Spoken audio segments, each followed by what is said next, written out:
आप सभी लोगों ने BTS और ब्लैकपिंक जैसे बैंड्स का नाम तो सुना होगा, फिर चाहे आप K-pop सुनते हो या फिर नहीं। और ये इंडस्ट्री साउथ कोरिया के लिए बिलियंस ऑफ डॉलर क्रिएट करती है। 20 लाख ये नंबर उन फैंस का है जो 2019 के BTS के कॉन्सर्ट में आए। बट जैसे फैंस देख रहे हैं, क्या सच में इन स्टार्स की लाइफ ऐसी होती है? क्योंकि K-pop की जो एक्चुअल रियलिटी है वो आज तक किसी के सामने नहीं आई है। बट इन पास्ट टाइम कुछ स्टार्स ने इस इंडस्ट्री के डार्क सीक्रेट रिवील किए। ये इंडस्ट्रीज जो बाहर से देखने में इतनी परफेक्ट और ग्लैमरस लगती है, क्या सच में ये ऐसी होती है? वही मैं बताना चाहता हूँ आपको इस वीडियो में।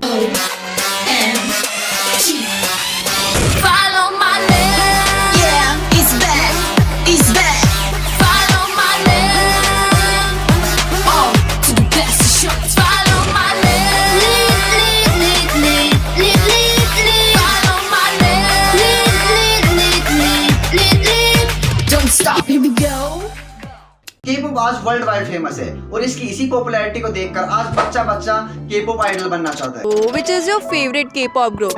BTS. Do you love BTS? Yes, I love BTS a lot. अब इन सारे बच्चों के पास K-pop आइडल बनने के लिए बस एक तरीका होता है और वो तरीका ये है कि वो किसी बड़ी K-pop इंडस्ट्री को ज्वाइन कर ले। और अब ये 3 बड़ी कंपनीज आती हैं, SM, JYP और YG। अब ऐसा नहीं है K-pop इंडस्ट्री में बस ये 3 ही कंपनीज हैं, और भी काफी छोटे छोटे इंस्टीट्यूट हैं। और फिर आते हैं इन कंपनीज के ऑडिशन, जिसमें सिर्फ कोरिया से ही नहीं और बाहर देशों से भी बहुत सारे लोग आते हैं। और इन ऑडिशंस के अंदर आपको 10 साल से लेकर 16 साल तक के कैंडिडेट मिल जाएंगे। बट जो मेन प्रॉब्लम है वो ये है कि कंपटीशन बहुत ही ज्यादा है। एक कैंडिडेट के सक्सेसफुल होने के चांस 700:1 है, मतलब 700 लोगों में से बस एक ही कैंडिडेट सिलेक्ट होगा। और अब मेन चीज ये है कि कैंडिडेट के सिलेक्ट होने के बाद उससे एक कॉन्ट्रैक्ट साइन करवाया जाता है। और ये सबसे बड़ी प्रॉब्लम, क्योंकि ये कॉन्ट्रैक्ट काफी एक्सप्लॉइटिव नेचर के होते हैं और काफी केसेस के अंदर इन कॉन्ट्रैक्ट को स्लेव कॉन्ट्रैक्ट भी कहा जाता है। तो इस स्लेव कॉन्ट्रैक्ट को ही समझते हैं कि अगर कोई K-pop स्टार किसी कंपनी को ज्वाइन करता है, उसे उस कंपनी के साथ कॉन्ट्रैक्ट साइन करना पड़ता है। और उसी कॉन्ट्रैक्ट के चलते उसे अपनी फैमिली से दूर एक डोम में रहना पड़ता है अपने ही टीम मेंबर्स के साथ। और फिर उसकी ट्रेनिंग स्टार्ट होती है,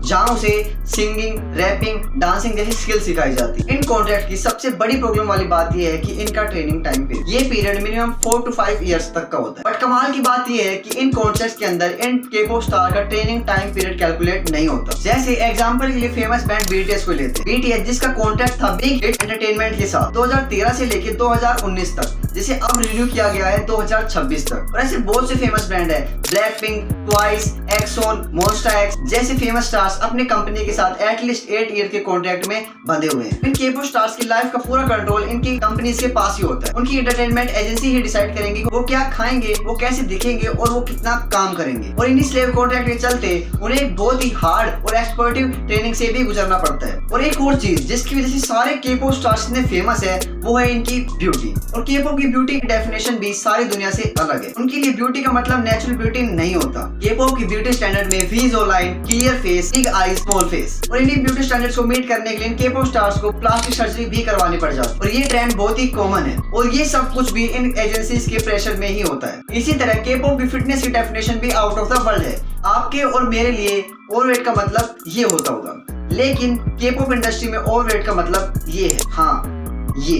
और इन K-pop स्टार्स को अपना डेब्यू करने के लिए बहुत ही हार्ड ब्रूटल वेट कट से गुजरना पड़ता है। नियम जो K-pop इंडस्ट्री का आर्टिस्ट है, उन्होंने एक वीक के अंदर अपना 7 kg लूज किया था। और इसी वेट कट के प्रोसेस में उन्होंने सिर्फ आइस क्यूब खाए थे। और ऐसी डाइट की वजह से आर्टिस्ट फिट तो दिखते हैं, लेकिन इनके अंदर इतनी एनर्जी नहीं होती है। और इसी रीजन के चलते ये आर्टिस्ट कई बार स्टेज पर ही फेड कर जाते हैं। तो अब बात करते हैं इन K-pop स्टार्स के फैंस की। ये सारे फैंस अपने K-pop स्टार के साथ पैरासोशल रिलेशनशिप डेवलप कर ले, जहाँ पर इन सारे फैंस को लगता है कि उनको अपने K-pop आइडल को रिटर्न में भी कुछ देना चाहिए। और उनका रिटर्न होता है उनकी अननेसेसरी एक्टिविटी, जिसकी वजह से ये आइडल कई बार ट्रबल में भी चले जाते हैं। ये सारे फैंस उनको अननेसेसरी डिफेंड करना शुरू कर देते हैं और उनको लगता है कि आर्टिस्ट की लाइफ पे पूरा उनका हक है। और K-pop कल्चर परफेक्शन को बहुत ज्यादा पुश करता है, जहाँ पर आइडल की लुक्स परफेक्ट होनी चाहिए, उसकी बॉडी परफेक्ट होनी चाहिए, उसकी आईज परफेक्ट होनी चाहिए, उसकी नोज भी परफेक्ट होनी चाहिए। और अगर कोई आर्टिस्ट इन सारी रिक्वायरमेंट को मीट नहीं करता तो ये सारे फैंस उनको पब्लिकली हैरेस करना शुरू कर देते। और इसी परफेक्शन को मेंटेन करने के लिए कई बार ये K-pop स्टार्स सुसाइड भी कर लेते हैं। और इन K-pop फैंस का प्यार इतना अनकंडीशनल होता है कि कई बार ये K-pop स्टार्स की जान भी ले लेते हैं। लेकिन इस इंडस्ट्री के अंदर कुछ ऐसा बहुत ही भयानक होता है, जिसके चलते ज्यादातर लोग K-pop इंडस्ट्री में जाने के बाद इसके बारे में बात ही नहीं करते। और अगर आपको इस वीडियो से वैल्यू मिलती है तो हमारे वीडियो को लाइक कीजिए और चैनल को सब्सक्राइब कीजिए, जिसकी वजह से हमारे चैनल की ग्रोथ में बहुत हेल्प होगी।